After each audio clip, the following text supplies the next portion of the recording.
যেই ছেলেটা আল্লাহ মাফ করুক ফর্ন ইন্ডাস্ট্রিতে আসক্ত, গভীরে যাব না, জাস্ট টাচ করে যাব, বুঝবেন, বুঝে নিবেন। ওই ছেলেটা আল্লাহ মাফ করুক প্রথম প্রথম দেখবে সে সফট সফট, মানে সে মনে করেন নর্মাল। নর্মাল কি? এমন নর্মাল যে সে মনে করেন যে বলবে যে এটা একটা আবেগী ভিডিও কিংবা সে রোমান্টিক ভিডিও মনে করে, সফট যে ফর্ন এগুলা সে দেখা শুরু করবে। নাউজুবিল্লাহ। একটা পর্যায়ে তার ওগুলোতে আর তার হরমোনের গ্রোথ বাড়বে না, কিংবা তার মজা কিংবা আনন্দ, তার মধ্যে উত্তেজনা তৈরি হবে না। দেখেন, আমি আবারও বলছি, আমি খোলামেলা বলতে পারবো না, কিন্তু আপনাদেরকে বোঝানোর জন্য, এই মহামারী থেকে এই জাতিকে বাঁচানোর জন্য, এই যুব সমাজকে বাঁচানোর জন্য আমাকে এতটুকু বলতেই হচ্ছে। মাফ করবেন আমাকে। একটু কিছুদিন পর তার মধ্যে তার যে উত্তেজনা কিংবা তার মধ্যে যে হরমোনের ইয়াটা, এটা হবে না। কিছুদিন পর সে আরেকটু খোলামেলা দেখতে চাইবে। চলে গেলে আপনারা চলে যেতে পারেন। কিছুদিন পর সে কি দেখবে? তার এই উত্তেজনা তৈরি করবার জন্য আরেকটু হার্ড দেখবে। এরপর তার ওইটাতেও আর হবে না, নাউজুবিল্লাহ। এরপর সে আরো হার্ড দিকে চলে যাবে। এমনকি ওদের ব্যাপারে জানা যায় যে হার্ড দেখতে দেখতে সে একটা পর্যায়ে, নাউজুবিল্লাহ, না না সমস্যা নেই, একটা পর্যায়ে সে আপনার এক থেকে একাধিক, নাউজুবিল্লাহ, এক থেকে একাধিক, আমি আর গভীরে যেতে পারতেছি না, কথা বুঝতেছেন? তার উত্তেজনা তৈরি করবার জন্য কিংবা তার খায়েশাত তৈরি করবার জন্য কিংবা তার মনকে খুশি করবার জন্য এক থেকে একাধিক। পাপিয়ার সাথে তো আর আমার কথা হয় নাই, দেখা হয় নাই, এটা আবার আজাইরা ইউটিউবার ইয়া দিয়েন না। তার স্বামীর সাথে মাঝে মাঝে কথা হইতো, সুমন। তো সুমন তো মাঝে মাঝে গল্প করতাম। তো আমি, আপনাদের মনে আছে কিনা, আমরা তো ভোলা জাতি, আবার বাঙালি তো ভোলা জাতি, এমন ভোলা জাতি যে 4 বছর 9 মাস বাটপারি সিটারি দুর্নীতি সুদ ঘুষ অনিয়ম যা মন চাই তা করমু। হ্যাঁ, যা মন চাই তা করমু, রাস্তাঘাট কালবার সব দখল করমু। 9 মাস পরে তফসিলের মুহূর্তে খালি কয়েকটা গরু জবাই করে আর পকেটে কিছু টাকা মাইরা দিয়া সাফা সাফ, অমুক ভাইয়ের চরিত্র ফুলের চাইতেও পবিত্র। তো এই বাঙালি তো ভোলা জাতি, আমি চিনি। তো আমরা সব যেন ভুলে না যাই। পাপিয়ার কাছে অনেক বড় বড় নেতার গোপন ভিডিও ছিল। এটা কিন্তু আলোচনায় আসছিল, কিন্তু এটা কিন্তু সারা দেশে তখন পাপিয়ারে ধরার পরে যে পাপিয়া কেন অ্যারেস্ট হলো, পাপিয়ার কাছে কি আছে, এবং পাপিয়া নিজেও বলতে চায়। হ্যাঁ, অনেক নেতাদের শোনা গেছে, ওবায়দুল কাদের কাকুরও কিছু লিঙ্ক ছিল। তো এই উদাহরণগুলো কেন দিচ্ছি? যে পাপিয়া না, কথার কথা, এখানে ছোট একটা বাচ্চা, তার কাছেও যদি বাংলাদেশের মনে করেন বিরাট বড় মন্ত্রীর কোনো ভিডিও বা কোনো কিছু থাকে, ভিডিও লাগবে না, ওই ছেলেটা যদি খালি একদিন ওই মন্ত্রীর কোনো কিছু করতে দেখে ফেলে, এই মন্ত্রীর পৃথিবীর সামনে বিরাট প্রভাবশালী হইলেও ওই পোলার কাছে সে কিছুই না। কারণ কি? কারণ সে তো জানে ওই বাচ্চা খালি কইব যে আমি কিন্তু কয়ে দিব, আর কিছু দরকার নাই। ওই বাচ্চা খালি কি বলবে যে আমি কিন্তু বইলা দিব, বাস। সে দেখবেন যে ঠান্ডা, বাবা তোর কি লাগবো খালি কর। প্রিয় ভাইরা আমার, তো এই পাপিয়া যেমন ওই প্রভাবশালীদেরকে মদের বার, তার একটা মদের বার ছিল, ওখানে মদের বার, ওখানে ওয়েস্টিন না, তো ওখানে মদের বার ছিল, ওখানে মদ খাওয়াইতো, কিংবা ওখানে বড় বড় নেতাদেরকে দাওয়াত করতো, এবং নাউজুবিল্লাহ সুন্দরী রমণী তরুণী উঠতি বয়সের মডেলদেরকে মডেল বানানোর কথা বলে, নায়িকা বানানোর কথা বলে। নাউজুবিল্লাহ, আমার মা বোনেরা শুনি তো কেমন লাগে কথাগুলি, কিন্তু বলতে হচ্ছে আমাকে। ওই উঠতি বয়সী মডেল নায়িকাদেরকে ওই নেতাদের খাটে পাঠাইতে, নাউজুবিল্লাহ। এটা ছিল পাপিয়ার, মানে পাপিয়ার কাজটাই ছিল সাপ্লাই দেয়া, কথা বুঝছেন? তো এই যে পাপিয়ার কাছে যেমন গোপন নথি থাকার কারণে বড় বড় নেতারা ধরাশায়ী বাংলাদেশের, তেমনি ওয়ার্ল্ডে এফস্টিন নামক এই লোক তার দ্বীপ, সে বিলিয়ন বিলিয়ন ডলার দিয়া দ্বীপ বানায়া ওই দ্বীপের ভিতরে বিশ্বের বড় বড় নেতাদের, নামি দামি নেতাদেরকে দাওয়াত দিয়া ওখানে নিয়ে এই ধরনের কাজগুলো করত এবং সেগুলো ভিডিও করে রাখছে। আশ্চর্যের বিষয় হলো, তাকে যখন অ্যারেস্ট করা হয়, তারপরে 2019 সালে হঠাৎ করে তার এক মানে আত্মহত্যা নাটক দেখানো হয়, মানে তারেও হয়তো মেরে ফেলা হয়। প্রিয় ভাইরা আমার, বন্ধুগণ আমার, তারপর এই মামলাগুলো ক্লোজ হয়ে যায়। কিন্তু হঠাৎ করে এই নথিগুলো ফাঁস হয়েছে, আমরা জানি না এই নথিগুলো ফাঁস করার পিছনে মার্কিনীদের আবার কোনো চক্রান্ত আছে কিনা, এই সমস্ত দাজ্জালি যেই ঘটনাগুলো, এগুলোকে নরমালাইজড করার কোনো প্রক্রিয়া কিনা? অবাক করার কিছু নাই। এই শয়তানের দল শয়তানিও করবে, এবং শয়তানিটাকে নরমালাইজড করার জন্য মানুষ যখন একটা বিষয় শুনতেই থাকবে, মানুষের সাবকনশিয়াস মাইন্ডে, অবচেতন মনে ওই বিষয়টা খুব নর্মাল হয়ে যাবে, মানে এটাকে তেমন কিছু মনে করবে না মানুষ। একটা ছোট্ট উদাহরণ দিই, আমি আমার কথা বুঝাইতে পারতেছি কিনা আমি জানি না, বুঝতেছেন? ছোট্ট একটা উদাহরণ দিই, সমকামিতা, LGBT কিউ। একটা সময় ছিল যে সমকামিতা বা LGBT কিউ শুনলেই আমাদের মা বোনেরা বা আমাদের সমাজ জুতা নিয়ে দাঁড়াইতো। এটার নাম শুনলেই গিন্না লাগতো, গিন করতো। আর এমন পর্যায়ের গিন্না লাগতো যে কোনো মেয়ে শোনার সাথে সাথে জুতা নিয়ে রেডি। ছোট্ট একটা উদাহরণ মনে করেন, আজকে থেকে 10 বছর আগে, কয় বছর, 2026 সাল, 2016 সালে বা 2010 সালে, আজকে থেকে 16 বছর আগে, যদি পিছনের বেঞ্চ থেকে সামনের বেঞ্চের কোনো একটা মেয়েকে স্কুলে কলেজে ভার্সিটিতে বলা হইতো, আপু আপনি কি গে, কিংবা আপনি কি লেসবিয়ান, কিংবা আপনি কি সমকামী, LGBT, এই কথাটা বলার সাথে সাথে 2010 সালের যে রিয়েক্ট আসতো সেটা হলো পায়ের নিচ থেকে ওই মেয়ে জুতা নিয়ে পিছনে কইতো, কেডা রে, কেডা বলছিস? কথা বুঝছেন? এটা ছিল 2010 সালের রিয়েক্ট। কিন্তু এই শয়তানের দল, এই দাজ্জালি বিশ্ব ব্যবস্থা, এই দাজ্জালি মিডিয়া হাউস, এই দাজ্জালি সেলিব্রিটিজম, এই তাগুতি বিশ্ব ব্যবস্থা এটাকে এতই নরমালাইজ করছে যে 10 বছর পরে আজকের দিনে কোনো ভার্সিটিতে কলেজে গিয়া কোনো মেয়েরে যদি বলা যায় যে আপু আপনি কি LGBTর সদস্য, ও পিছন দিয়ে মুস্কি হাসি দিয়ে বলে, না আমি এমন না।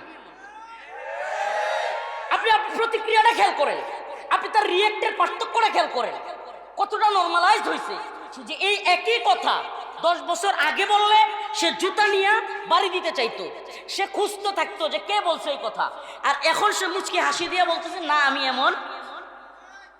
এটাই হলো এই দাজ্জালি বিশ্ব ব্যবস্থার, এই শয়তানদের একটা বড় এজেন্ডা কি, যে মুসলিম সমাজে যে জিনিসটা শুনলে সহ্য করতে পারে না, তোমরা এটাকে নরমালাইজড করো।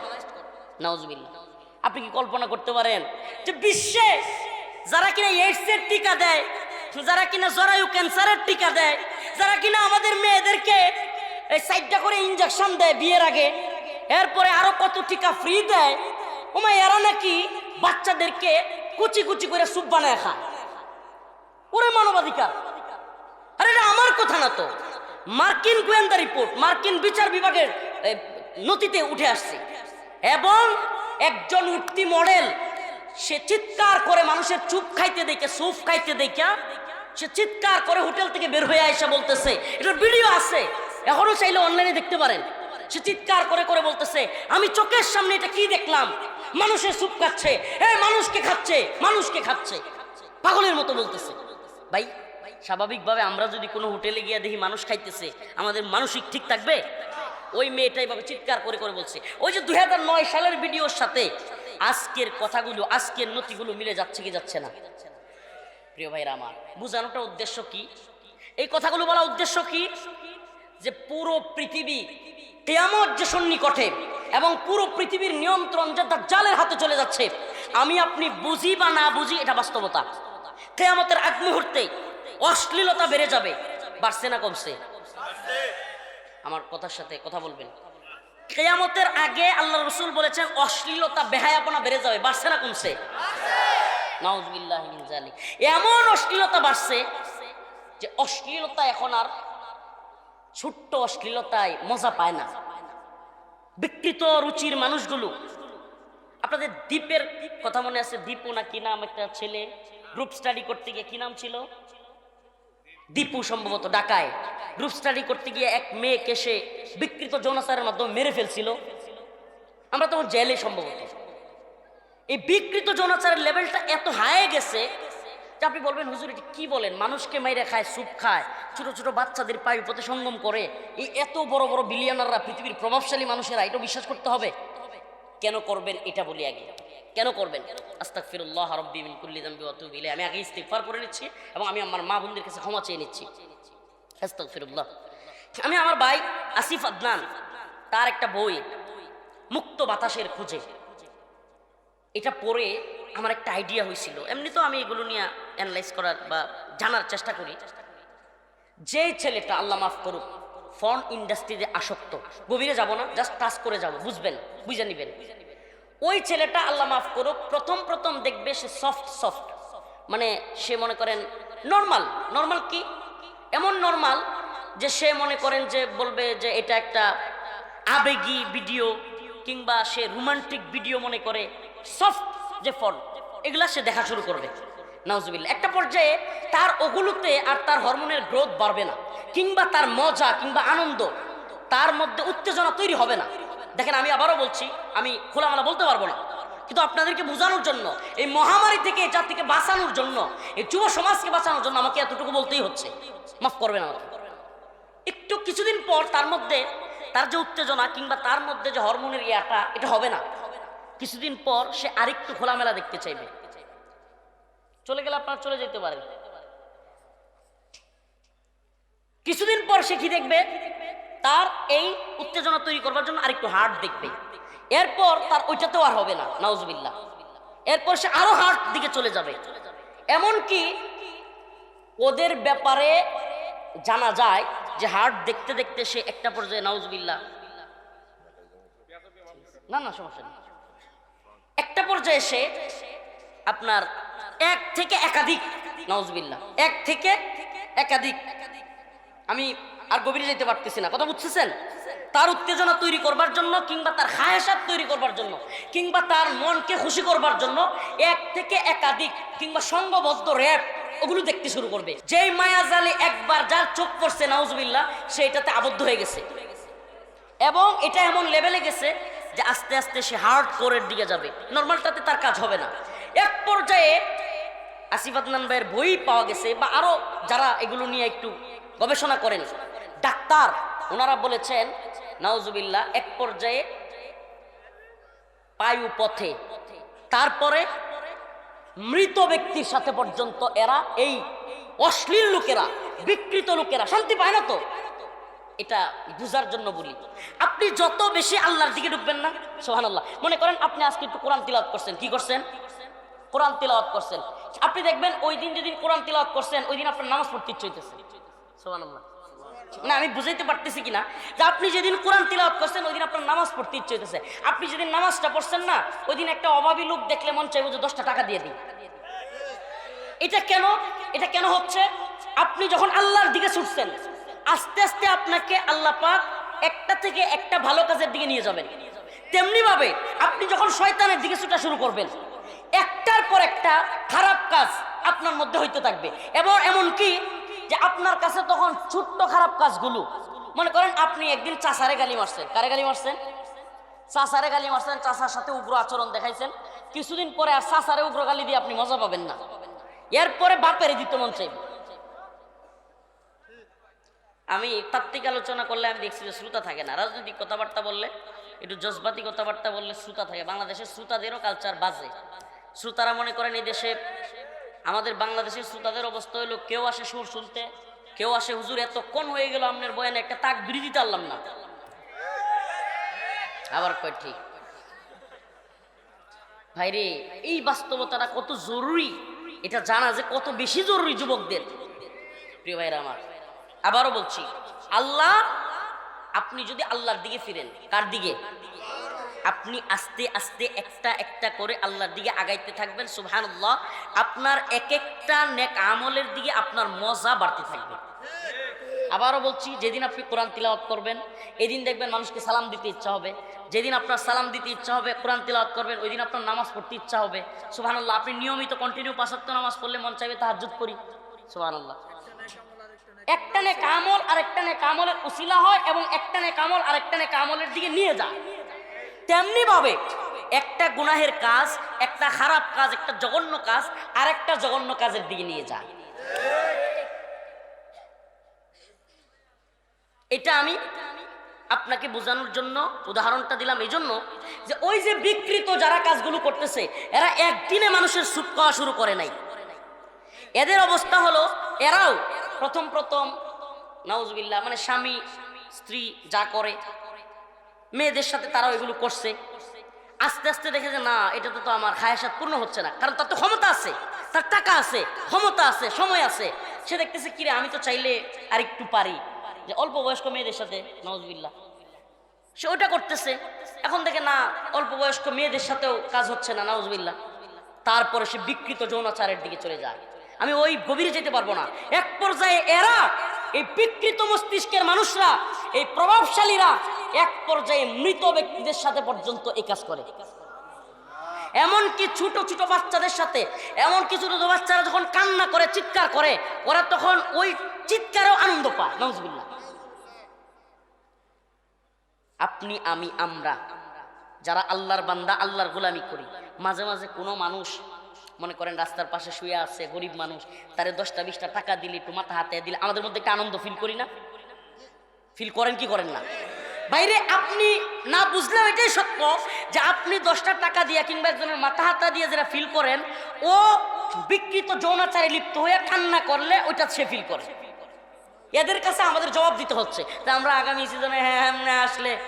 এমনকি আরেকজন বক্তব্য দিতে গিয়া, সৈয়দ আব্দুল্লাহ মোহাম্মদ তাহের, জামাত ইসলামের একজন নেতা, হুজুর জামাতের এগুলো কইতেছেন, তাহলে বিএনপি মনে হয় ফেরেশতা বা আওয়ামী লীগ মনে হয় ফেরেশতা। ভাইরে, আমাদের বিষয় আমি আগেও বলছি, আমি কোনো বন্ডিং এর ভিতরে থাকতে চাই না। কোন ঘোড়ার ডিমের ক্ষমতা আইলে গেল এগুলোর পরোয়া করি না, আল্লাহর জমিনে বাস করি। একটা কথা আমাকে আল্লাহ মাফ করুক, আস্তাগফিরুল্লাহ ওয়া আতুবু ইলাইহি, এটা অহংকার নয়। আমি বিশ্বাস করি আমি আল্লাহর জমিনে বাস করি। এটা আগেও বলছি, গাজীপুরে একবার বলতে গিয়া যে কসুর প্রধানমন্ত্রী মানি না, আল্লাহর বিরুদ্ধে গেলে, ইসলামের বিরুদ্ধে গেলে রাষ্ট্রপতি মানি না, প্রধানমন্ত্রী মানি না, এগুলো বলতে গিয়ে কিন্তু জেল খাটছি তো। আবার মজার বিষয় হলো ওইটাও গাজীপুরের বয়ানই ছিল, গাছার বয়ান, গাছা। তো যাই হোক, আমি এখনো বলছি, আগেও বলেছি, প্রিয় ভাইয়েরা আমার, আমি এই বন্ডিং এ বিশ্বাসী না। নির্দিষ্ট একটা বন্ডিং এ আপনি যদি বিশ্বাস করেন, তাইলে দেখবেন আপনি ক্ষমতাসীনদের সামনে কথা বলতে পারবেন না, এবং তাদের ভয়ে আতঙ্কে আপনি চলতে হবে। আপনার সব কিছু মাইক পেয়া, জুই পেয়া, এদিক সেদিক। আর আমি সরকারের চাকরি করি না, সরকারের খাই না, আমার আবার মাপজুব আছে নাকি? আমি তো কোরআনের মাপজুব দিয়ে চলি। কিসের মাপজুব? মাপজুব আমাদেরও আছে। কিসের? ইয়া আইয়ুহাল্লাযীনা আমানুত্তাকুল্লাহ